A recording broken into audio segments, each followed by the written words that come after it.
This is the scene from the front lines. Explosions rock the city as troops advance. Civilians are caught in the crossfire. We will continue to report.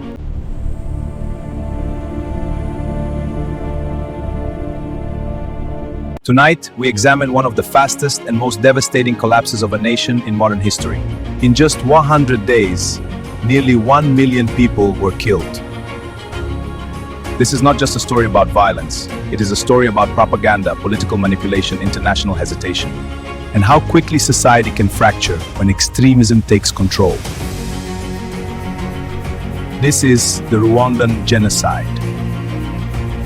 On April 6, 1994, a plane carrying Rwanda's president, Juvenal approached Kigali International Airport. Moments before landing, a missile struck the aircraft.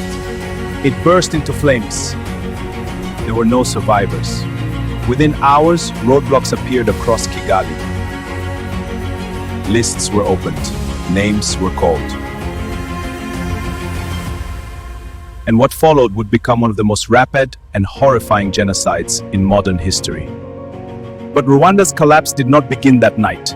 To understand 1994, we must go back decades. Rwanda is a small, densely populated country in Central Africa. Its population consisted mainly of two groups, the Hutu majority and the Tutsi minority. For centuries, these identities were fluid. They were tied more to occupation and status than rigid ethnicity. Colonial rule changed that. First Germany, then Belgium governed Rwanda. Colonial administrators elevated the Tutsi minority into positions of power, believing them racially superior under flawed European racial theories of the time. What had once been flexible became fixed. Resentment hardened. In 1959, violence erupted. The Hutu majority overthrew the Tutsi monarchy. Thousands of Tutsis fled into neighboring countries, becoming refugees. Rwanda became a Hutu-led republic, but exile did not mean disappearance. By the late 1980s, Tutsi refugees formed the Rwandan Patriotic Front, or RPF. In 1990, they invaded northern Rwanda, demanding the right to return. Civil war followed. While negotiations were attempted, extremist voices within Rwanda began preparing for something far more destructive. Radio broadcasts spread dehumanizing language, referring to Tutsis as cockroaches. Militias were trained, weapons were stockpiled. Among them was a militia known as the Interahamwe. When President Habyarimana's plane was shot down in April 1994, extremist leaders blamed the Tutsis. Their assassination became the trigger. Moderate Hutu politicians who supported peace were assassinated first. Then the campaign expanded. Militia members went house to house. Roadblocks were erected nationwide. Identity cards were demanded. If it read Tutsi, execution often followed immediately. Churches, schools, and public buildings became massacre sites. The violence was organized. Target lists had been prepared in advance. Radio broadcasts directed killers where to go. Over approximately 100 days, between 800,000 and 1 million people were killed.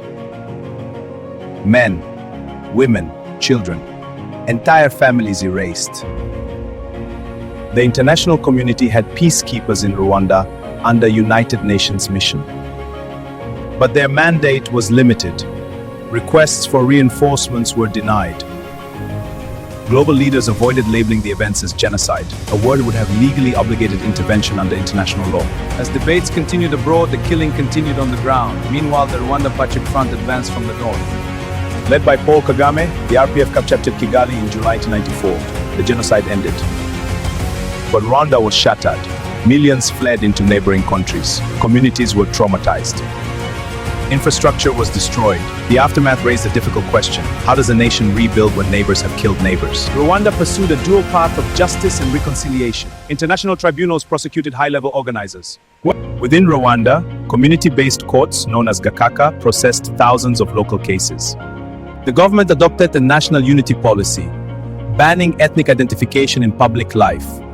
Today, Rwanda presents itself as one of Africa's fastest-growing economies, emphasizing stability, development, and centralized governance. Yet the memory of 1994 remains deeply embedded in its national consciousness.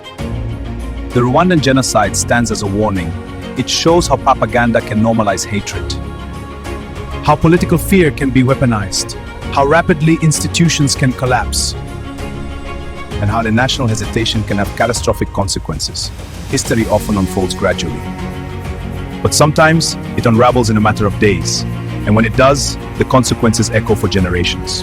Before we move on to our next historical examination, consider this. Genocide does not begin with violence. It begins with language, with division, with dehumanization. Understanding Rwanda is not only about remembering the past.